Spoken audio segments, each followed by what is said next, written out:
BHU से संबंधित all updates, notification तथा काउंसलिंग के लिए बीएचयू कॉन्सेप्ट को सब्सक्राइब करें और आगे आने वाली वीडियो के लिए बेल आइकन जरूर प्रेस करें।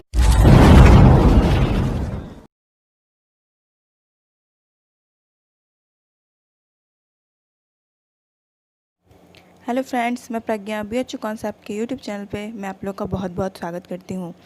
तो आज जो मैं वीडियो सेशन लाई हूँ, इसमें मैं संधि और समास पे आधारित कुछ क्वेश्चन बताऊँगी जो सॉल्व करूँगी। 15 संधि के 15 समास के प्रश्न होंगे। तो उससे पहले आप लोग चैनल को लाइक शेयर और सब्सक्राइब करना ना भूलें।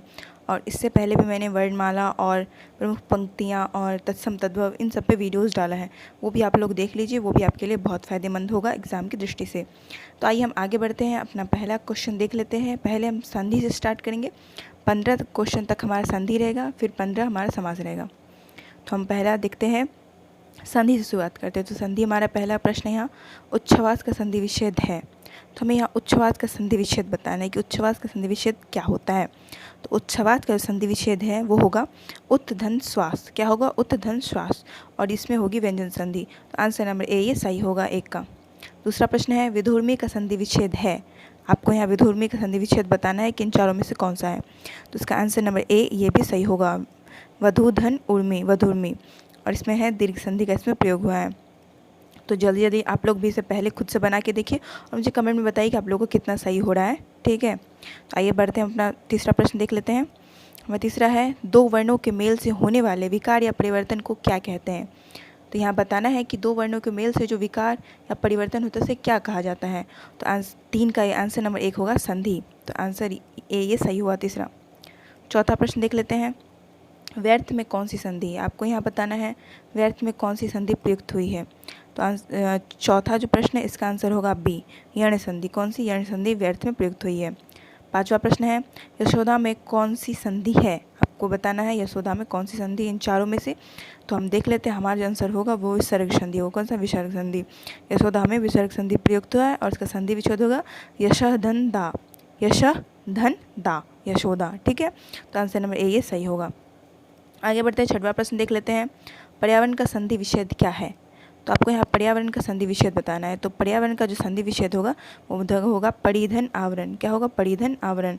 तो ये छठा का जो आंसर नंबर सी होगा।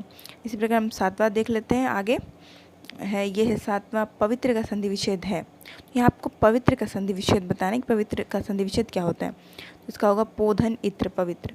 तो आंसर नंबर ए ये सही होगा, और इसमें अयादि संधि प्रयुक्त हुई है। कौन सी? अयादि संधि। ठीक है, आगे बढ़ते हैं हम लोग, आठवां प्रश्न देख लेते हैं। आप लोग जल्दी जल्दी आप लोग इसे बनाइए खुद से अपने कॉपी में और देखिए कितना आपका सही हो रहा है। ठीक है, आगे बढ़ते हैं, आठवां प्रश्न देख लेते हैं, पुस्तकालय में कौन सी संधि है। आपको यहाँ बताना है कि पुस्तकालय में कौन सी संधि प्रयुक्त हुई है। तो पुस्तकालय में हमारा है दीर्घ संधि। कौन सी? दीर्घ संधि। तो आंसर नंबर ये डी सही होगा, और इस पुस्तकालय का जो संधि विच्छेद होगा वो पुस्तक धन आलय। क्या होगा? पुस्तक धन आलय, दीर्घ संधि। आंसर नंबर 8 का ये डी सही होगा, आंसर नंबर 4। ठीक है, आगे बढ़ते हैं, नवा प्रश्न है, वागीश शब्द में कौन सी संधि है। उसमें आपको बताना है कि वागीश में कौन सी संधि प्रयुक्त हुई है।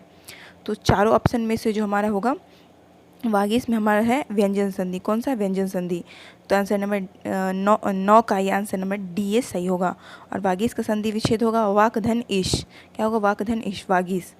ठीक है, आगे बढ़ते हैं, 10वां प्रश्न देख लेते हैं, पवन शब्द का संधि विच्छेद होगा। आपको यहाँ पवन शब्द का संधि विच्छेद बताना है इन चारों में से कि कौन सा पवन का संधि विच्छेद जो उचित है, जो सही बताना है आपको इन चारों में से। तो 10वां प्रश्न का जो होगा आंसर नंबर डी, पोधन अन को होगा। क्या होगा? पोधन अन। तो ये 10वां का डी सही होगा, और इसका जो इसमें संधि प्रयुक्त हुई है वह अयादि संधि है। ठीक है, आगे बढ़ते 11वां प्रश्न है, एक एक में कौन सी संधि है। तो एक एक में जो संधि प्रयुक्त हुई है ये बताना है। एक एक में संधि है वृद्धि संधि। कौन सी है? वृद्धि संधि। तो हमारा आंसर नंबर 11 का आंसर नंबर डी ये सही होगा। आगे बढ़ते हैं, 12वां प्रश्न देख लेते हैं, कौन सी संधि शब्द सही है। इसमें आपको बताना है कि कौन सा जो शब्द है वो संधि की दृष्टि से सही है। तो इसका 12 का जो आंसर नंबर जो हमारा बी सही होगा, स्वेच्छा, ये संधि की दृष्टि से सही है। आगे बढ़ते हैं, 13वां प्रश्न देख लेते हैं, किस शब्द में संधि का संयोग नहीं है। इन चारों में से बताना आपको किस में संधि का संयोग नहीं हुआ है। तो इसका जो होगा बी, प्रतिज्ञा में संधि का संयोग नहीं हुआ है। इसके अलावा इन तीनों में हुआ है। तो इसका आंसर नंबर बी ये सही होगा। 14वां प्रश्न देख लेते हैं, वागदान में कौन सी संधि है, इसको आपको बताना है। तो वागदान में जो संधि प्रयुक्त हुई है वो व्यंजन संधि है। कौन सी है? व्यंजन संधि। तो 14 का डी सही होगा। 15 प्रश्न देख लेते हैं। प्रत्येक में कौन सी संधि है? आपको यहाँ बताना है कि प्रत्येक में कौन सी संधि प्रयुक्त हुई है। तो प्रत्येक में यण संधि प्रयुक्त हुई है। कौन सी? यण संधि। तो यहाँ तक मैंने आपको 15 क्वेश्चन बताया है संधि पे आधारित, और ये क्वेश्चन जो है बहुत ऐसे क्वेश्चन है जो एग्ज़ाम में आपको पूछे गए हैं, और इसी सब तरह के क्वेश्चन आपको एग्ज़ाम में पूछे जाते हैं। तो इसे आप बनाइए, नोट कर लीजिए और देखिए आपको कितना सही हो रहा है। इसके से आपको पता चल जाएगा कि आपका प्रिपरेशन कैसा चल रहा है एग्ज़ाम का। ठीक है, तो संधि हमारा यहाँ 15 तक क्वेश्चन हो गया। अब हम आगे बढ़ते हैं, समास देख लेते हैं। समास भी हमारा 15 क्वेश्चन है। तो हमारा पहला देख लेते हैं। पहले आपको ये बताना है चतुर्भुज में कौन सा समास है। तो चतुर्भुज में यहाँ जो समास प्रयुक्त हुआ है वो बहुवीरी समास है। कौन सा? बहुवीरी। तो आंसर नंबर सी ये सही होगा 1 का। दूसरा प्रश्न देख लेते हैं। देवासुर में कौन सा समास है? आपको बताना है देवासुर में कौन सा समास प्रयुक्त हुआ है। तो ये होगा द्वंद्व समास। कौन सा? ये थोड़ा टाइपिंग में थोड़ा अजीब लग रहा होगा, लेकिन ये द्वंद्व लिखा हुआ है। देवासुर में द्वंद्व समास प्रयुक्त हुआ है। तीसरा प्रश्न है देशांतर में कौन सा समास है। तो यहाँ आपको बताना है देशांतर में कौन सा समास प्रयुक्त हुआ है। देशांतर में तत्पुरुष समास प्रयुक्त हुआ है। कौन सा? तत्पुरुष। तो आंसर नंबर सी ये सही होगा 3 का। इसे भी आप लोग नोट करिए, बनाइए और कमेंट में बताइए मुझे कि कितना आप लोग का सही जा रहा है। ठीक है, आगे बढ़ते हैं। चौथा प्रश्न देख लेते हैं। दीनानाथ में कौन सा समास है? आपको बताना है इन चारों में से दीनानाथ में कौन सा समास प्रयुक्त हुआ है। उसका आंसर नंबर ए ये सही होगा। कर्मधारय समास दीनानाथ में प्रयुक्त हुआ है। आगे बढ़ते हैं। 5वां प्रश्न है मुख दर्शन में कौन सा समास है। आपको बताना है मुख दर्शन में कौन सा समास है। तो यहाँ पे जो होगा आंसर बी सही होगा। तत्पुरुष समास 5 का बी सही होगा। मुख दर्शन में प्रयोग हुआ है। 6वां प्रश्न है निशाचर में कौन सा समास है। आपको बताना है कि निशाचर में कौन सा समास यहाँ प्रयोग हुआ है।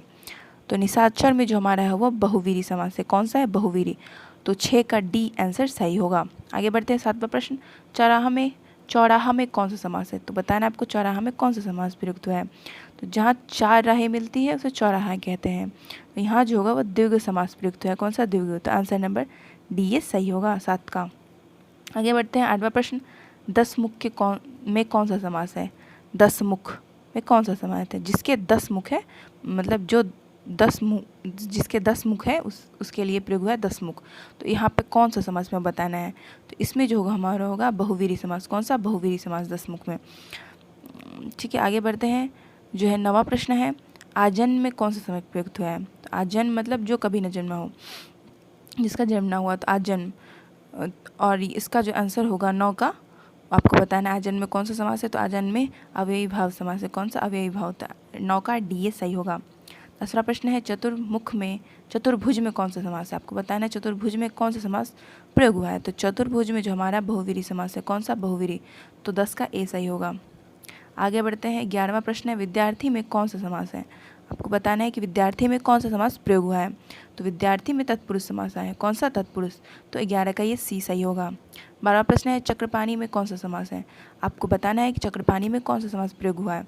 तो चक्रपाणी में बहुवीरी समास है। तो 12 का ये ए सही होगा। आगे बढ़ते हैं। 13वां प्रश्न है पाप पुण्य में कौन सा समास है। तो पाप पुण्य में जो है वो है द्वंद्व समास। कौन सा है? द्वंद्व समास। 13 का बी ये सही होगा। 14वां प्रश्न है वह कौन सा समास है जिसका उत्तर पद प्रधान होता है।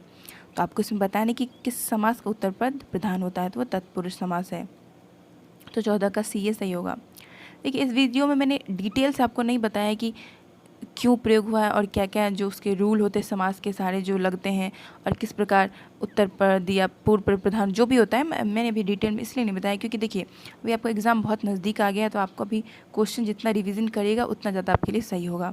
जितना रिवीजन करिएगा तो अभी उतना टाइम नहीं है कि मैं आपको डिटेल में बता सकूँ। अभी आप लोग क्योंकि आप लोगों ने डिटेल में पढ़ लिया है सारा, तो अभी आपको ज़रूरत है क्वेश्चन बनाने की। तो आप इसे बनाइए और जितना सही होता है, जितना ज़्यादा सही होगा उतना आपके लिए अच्छा होगा। तो अगला प्रश्न देख लेते हैं। अगला अंतिम प्रश्न 15वां है वह कौन सा समास है जिसका प्रथम पद प्रधान होता है। तो आपको बताना होगा कि किस समास का जो प्रथम पद प्रधान होता है। तो इसका आंसर नंबर डी ये सही होगा। कौन सा? अव्ययी भाव का जो प्रथम पद होता है वो प्रधान होता है। तो इस प्रकार मैंने संधि और समास दोनों पे 15-15 क्वेश्चन आपको सॉल्व करवा दिए हैं। आई होप आपको अच्छे से समझ में आया होगा और आपका ज़्यादा से ज़्यादा क्वेश्चन सही हुआ होगा।